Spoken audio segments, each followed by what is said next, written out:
completas de Francisco Tario, que es uno de los escritores mexicanos de literatura fantástica, pues más buenos existen. Guerra y Paz de Tolstoy, Ana Karenina de Tolstoy. Aquí está Tolkien, las obras completas de Oscar Wilde, maravilloso también. Fernando Vallejo me gusta mucho, su irreverencia, su libertad de pensamiento. Ben-Hur, una edición muy bonita, de Lewis Wallace, H.G. Wells.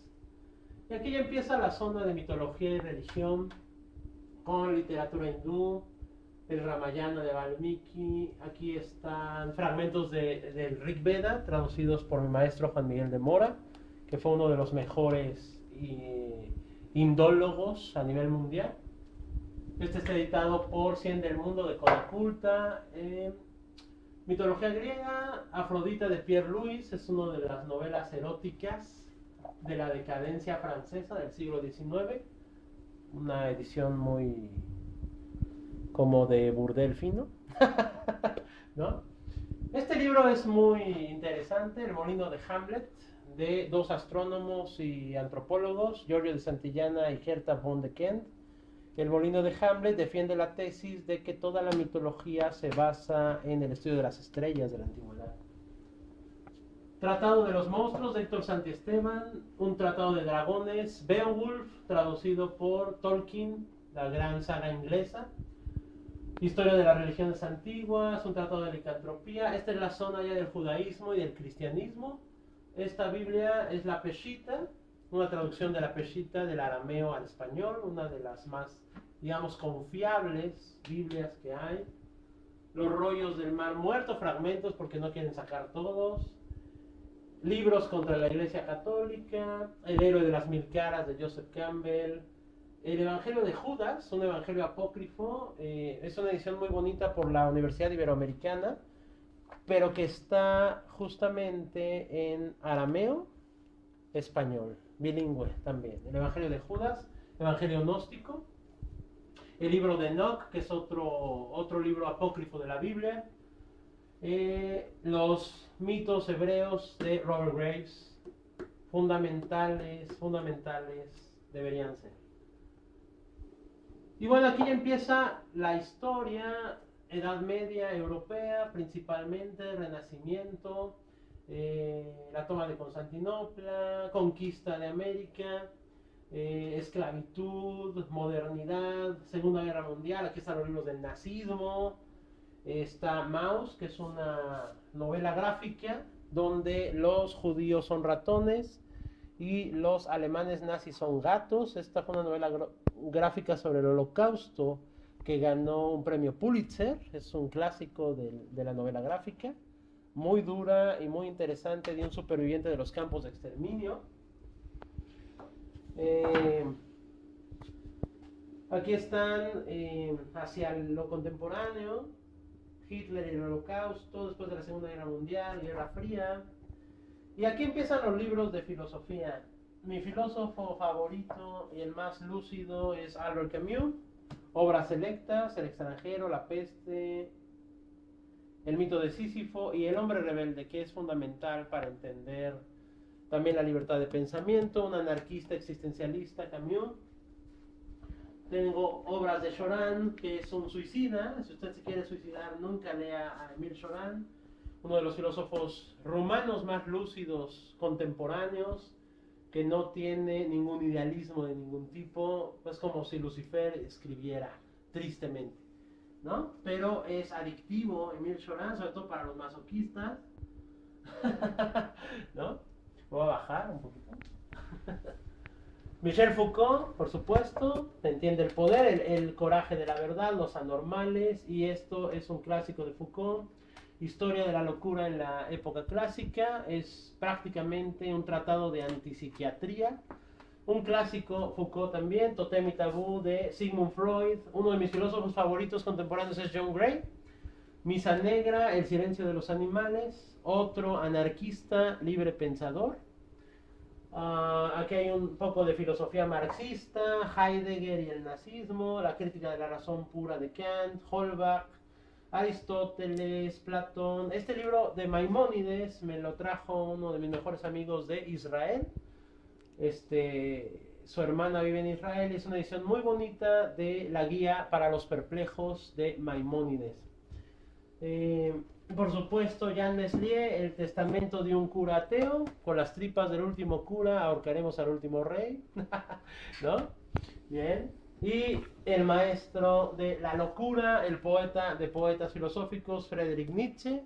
Es una edición de obra selecta muy interesante, pero aquí tenemos una edición de alianza, no, de cátedra, de Así habló Zaratustra, anotada, muy interesante. Un cómic sobre la vida de Friedrich Nietzsche, escrito por el filósofo francés Michel Onfray, que también adora a Friedrich Nietzsche, que es pues el gurú en contra del nihilismo contemporáneo, el profeta del superhombre. Varios libros de Michel Onfray, Los ultras de las luces, Los libertinos barrocos. Acá sigue la filosofía, Platón, Heráclito, los presocráticos, Aristóteles, Bernard Russell, Schopenhauer y maestro del anarquismo individualista, Max Stirner, gran enemigo de Marx, gran enemigo de Engels, enemigo de cualquier ideología, el único y su propiedad. Un libro que también debería ser obligatorio en las primarias. Bueno, libro bellísimo, el hombre y lo divino, de María Zambrano, exquisito, de la filósofa hispano-mexicana. Y bueno, aquí es Slavoj Žižek, y aquí empiezan los libros del mar. Ahí donde está este barquito, y estos pingüinitos son Emilio Salgari. La novela que más me ha fascinado es El Corsario Negro, y me encantan los libros de piratas. Laurent de Graaf, Lorencillo, que atacó Veracruz en el siglo XVII.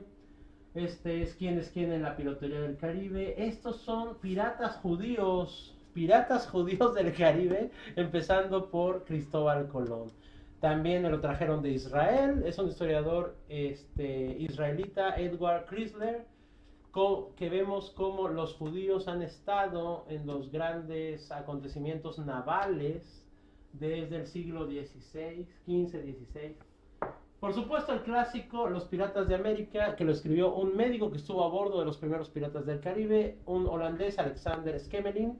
Esta es una edición muy bonita de Conaculta y la Universidad Veracruzana.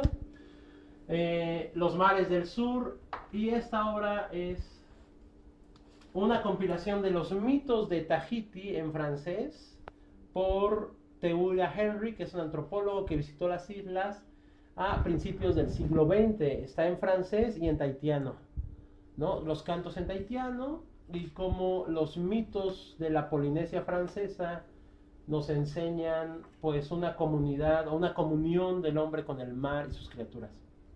Muy bonito libro, Tahiti en los tiempos antiguos. Y bueno, siguen los libros del mar, El barco de la muerte, El holandés errante, Los mares del sur de Robert Louis Stevenson. Y aquí tenemos un tratado de la pesca de los cachalotes y los cetáceos del siglo XVII al siglo XIX en Estados Unidos, que fue la gran potencia mundial ballenera hasta el siglo XIX. Es un tratado precioso de Eric Joy Dolin, que por supuesto nos va a dar paso a Moby Dick, otro titán, Herman Melville. Esta edición de Moby Dick es de Reinhardt, Nueva York, que es una edición muy bonita, edición completa, también muy maltratada por mis viajes en barco, vean. No podía ser de otra manera, Moby Dick tiene que estar mojado. Pues por supuesto, Tiburón de Peter Benchley no podía faltar, tratados de buceo. Y aquí empiezan los libros ya de ciencias, empezando por matemáticas, un diccionario de matemáticas, una historia de las matemáticas por Ian Stewart, muy bonita, libros de lógica, analítica, teoría del caos, matemática sagrada, pitagórica, modelos físicos. Aquí está ya la zona de los modelos físicos, materia oscura, agujeros negros. Roger Penrose, que acaba de recibir el Premio Nobel de Física, tiene un libro que se llama Moda, Fe y Fantasía en la Física del Nuevo Universo, que trata principalmente de teorías de las supercuerdas. Muy interesante. Otro de Penrose, La mente nueva del emperador, la conciencia de la inteligencia artificial. Mecánica cuántica, viajar en el tiempo, sobre relatividad de Einstein, inteligencia artificial en México. Y aquí están los de química y medicina. Tratados de alquimia, ilustrados, bueno, comentados por Carl Jung, Recuerden que Carl Jung psicoanalizó de manera simbólica alquímica a Oppenheimer, el creador de la bomba atómica, y eso viene en este libro que es Psicología y Alquimia de Carl Jung, Historia de la bomba atómica, Filosofía de la química, Diccionario de la química, Diccionario de la magia, Historia de la magia de François Ribeiro Dumas, que es en realidad historia de la ciencia, de la alquimia que pasa a la ciencia moderna y cómo se confundía la magia satánica con la química moderna, ¿no? Todo una odisea de la medicina y la química. Y aquí empiezan los libros de biología.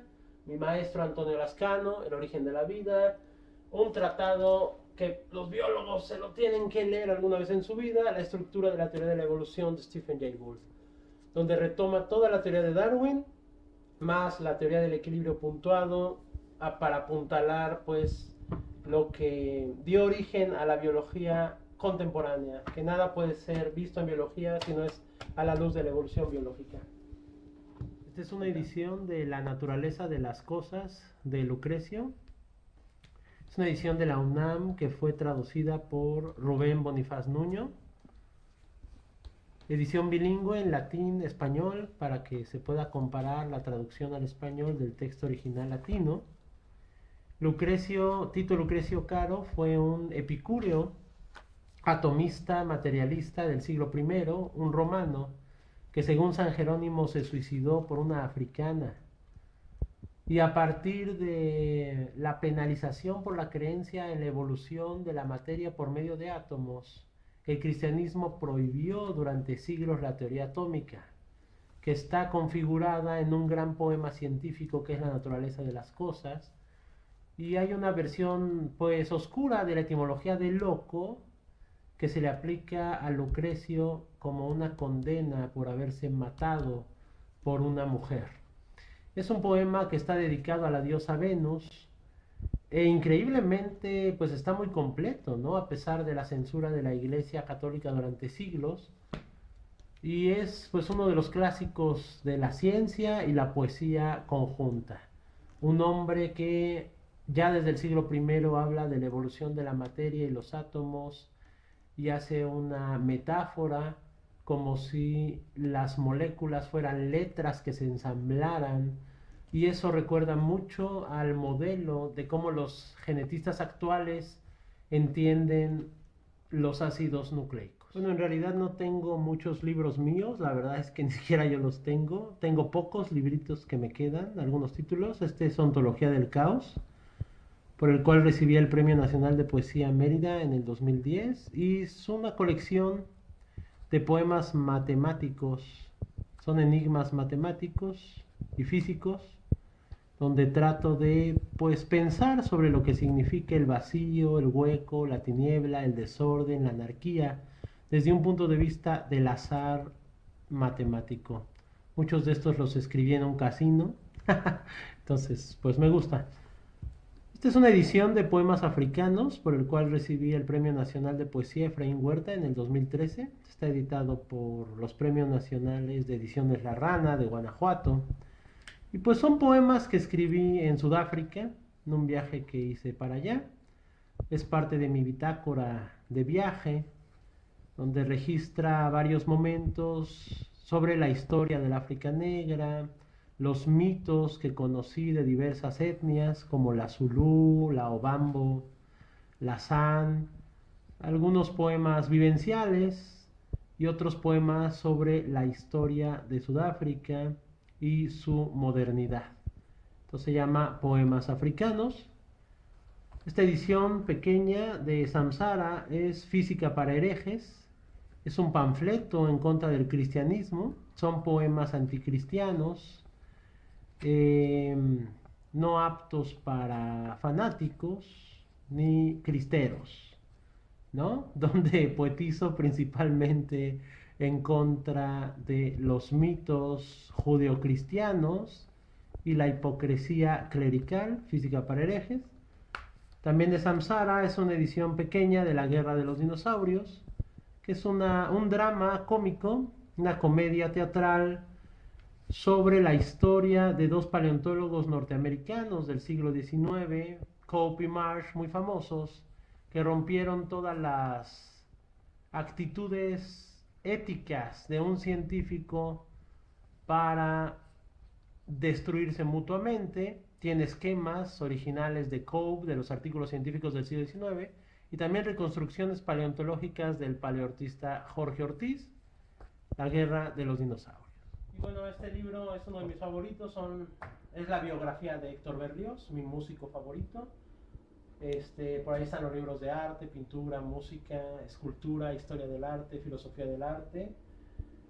Tengo 7 biografías de Berlioz, más sus memorias, ¿no? Es el artista romántico por excelencia.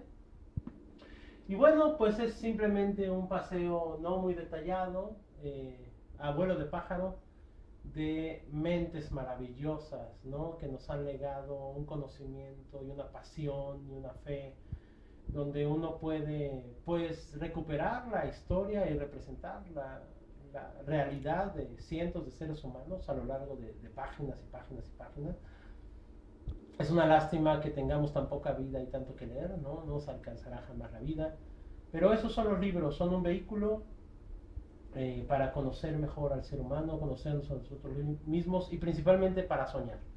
Estamos hechos de la materia de los sueños, dijo Shakespeare. Muchas gracias.